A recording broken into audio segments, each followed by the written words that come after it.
umunyarwanda wese abishyize ku mutima ko ruswa ariyo kumunga igihugu kandi nawe bizamugiraho ingaruka, yajya atanga amakuru.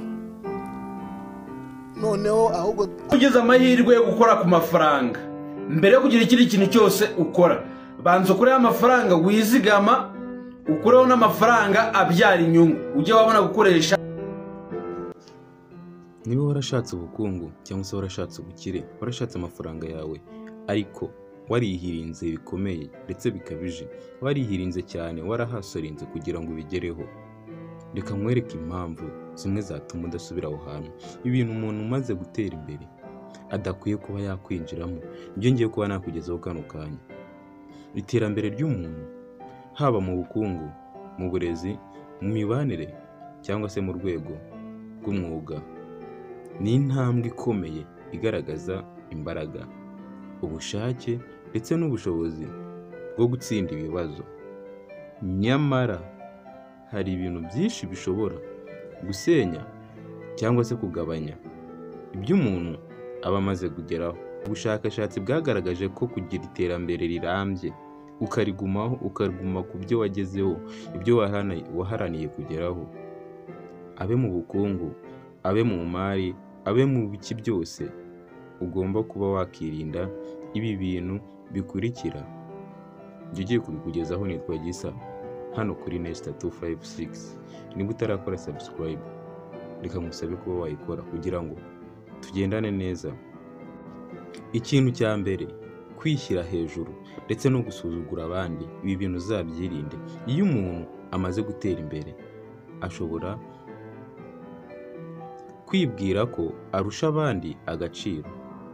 Ibi bitera ubwirasi, bigasenya imibanire myiza yari afite uruhare ndetse no mu rwego rwe.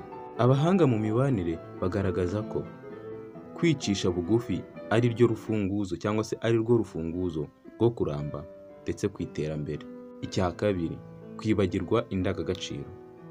Iterambere rirambye rishingira ku ndangagaciro. Iyo umuntu atagiharanira umuryango cyangwa se ubunyangamugayo, kubaha abandi, kutibagirwa inkomoko yiwe cyangwa se aho yavuye, asigara nta musingi w'ukuri afite. Ibyo yagezeho birindimutse bikayoyoka. Icya gatatu, ingeso mbi. Kwishora mu businzi, ibiyobyabwenge cyangwa se ubusambanyi. Ubuzima bw'umuntu n'ubwamukijije buba buri mu kaga ndetse bigatuma n'umutungo cyangwa se isura ye byangirika. Cya kane, gukoresha iterambere nabi. Ahangaha ushobora kwibaza ngo gukoresha iterambere nabi ni gute? Ese kubera iki mbivuze? Hari abantu bagera ku rwego rwiza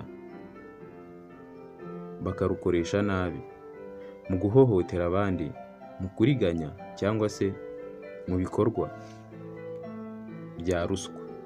Kandi burya ruswa imunga umuturage cyangwa se imunga mugenzi wawe, ndetse imunga uwo uyikoreye, yewe nawe itagusize. Niyo mpamvu ibyo bikorwa biba atari byiza.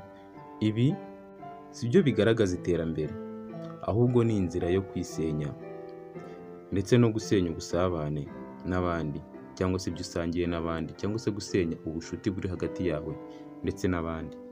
Icya gatanu, kudacunga umutungo neza.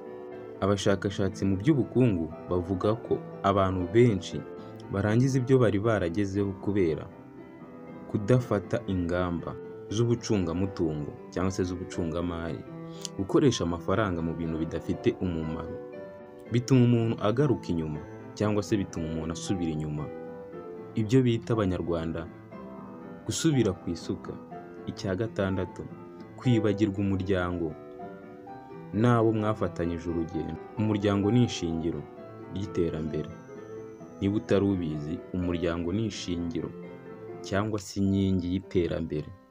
Kwibagirwa ababyeyi, abo mufatanyije urugendo cyangwa se inshuti zagufashije, icyo gihe biba ari ugutera imbere mu buryo butuzuye iyo wirengagije ibyo byose mubwiye haruguru. Icya karindwi, kureka kwiyungura ubumenyi. Hari abantu bajya bavuga ngo kwiga birarangira, ariko mu by'ukuri kwiga ntibijya birangira, kandi kwiga bihoraho. Ndetse kwiga buri kintu cyose na hano nabwo bikugaragariza ko kureka kwiyungura ubumenyi bishobora kugusubiza hasi mu iterambere ryawe. Iterambere si intambwe imara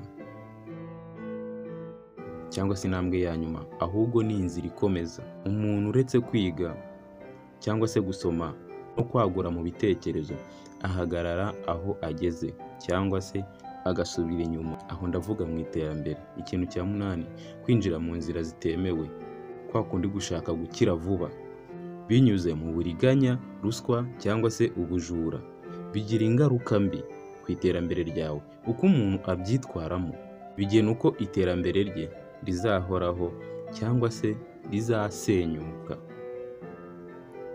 Umwanzuro twafata rero n'ubu, iterambere nyakuri ntirigaragarira gusa ku mutungo cyangwa se ku myanya umuntu arimo, ahubwo rishingira ku mico, ku ndangagaciro no ku buryo umuntu acunga neza ibyo amaze kugeraho. Kwirinda ubwirasi, ingeso mbi, kudacunga umutungo ndetse no kwibagirwa umuryango ni inzira ikomeye yo gutuma iterambere riramba kandi rigira umumaro, rikakugirira umumaro wowe nyiraryo ndetse rikagirira umumaro n'abandi bagushamikiyeho. Wakoze kubana nanjye.